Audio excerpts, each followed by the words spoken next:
it's Jo here from Rhythm and Tunes Piano School. I thought you might be interested today in one of the most common conversations I have with new students in the studio. I've had this conversation this week. I probably have this conversation at least, well, just depends how many new students are coming through, I suppose, but I guess on average I do have this conversation at least once a week in various shapes or forms. So at your very first lesson, when you come into lessons here at Rhythm and Tunes Piano School, one of the requirements is to not take any written notes during the course of the lesson.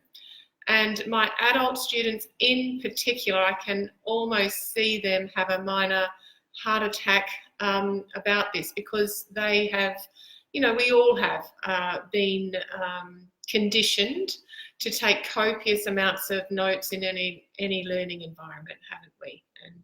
And I suppose that's because most of the time in a learning environment we are listening to facts and figures and data and more of being asked to recall the what, I suppose. Whereas when it comes to learning piano in this particular fashion, the way that we teach here, it's more about recalling how to do something. And so it's similar to how we didn't need to take any notes when we learned how to drive a car. We just were told what to do, and we repeated the action a number of times until it just became part of our subconscious. We don't even think about how we drive anymore. When we learned how to tie our shoelaces, I've never seen a child take a set of notes or write down the steps when they're learning how to tie their shoelaces. Same as when we go to open a door, we just know which way to turn that door handle. What's another example? Riding a bike. We certainly didn't have a set of notes when we learnt how to ride a bike. We know how to drive from point A to point B. We turn left at the pub and right at the Target. We've got some location points there, but we don't need notes for that either. So I guess when I ask students this, and particularly adults, kids don't seem to worry. They just go along with what I'm asking of them. But my adult students in particular, they do have a little bit of trouble adjusting to this requirement. And I suppose for the first couple of levels, we would have this conversation, and then as they grow in more confidence in themselves, that they are able to recall and remember, and it's only really a tiny little fragment. It might be 3 notes, for example.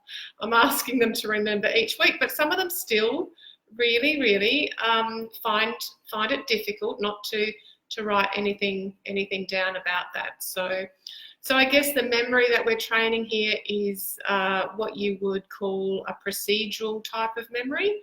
And I guess in music education, it's referred to as muscle memory sometimes. But I think the advantage we've got with the system that we teach here is that we're not just learning through repetition.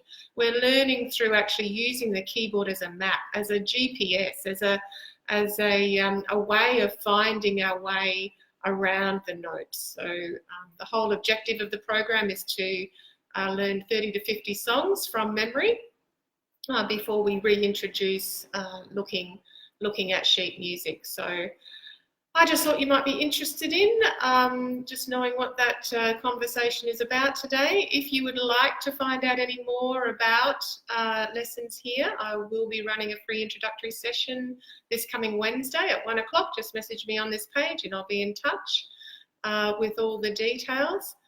And for the moment, just have a great day. Take care for now. Bye.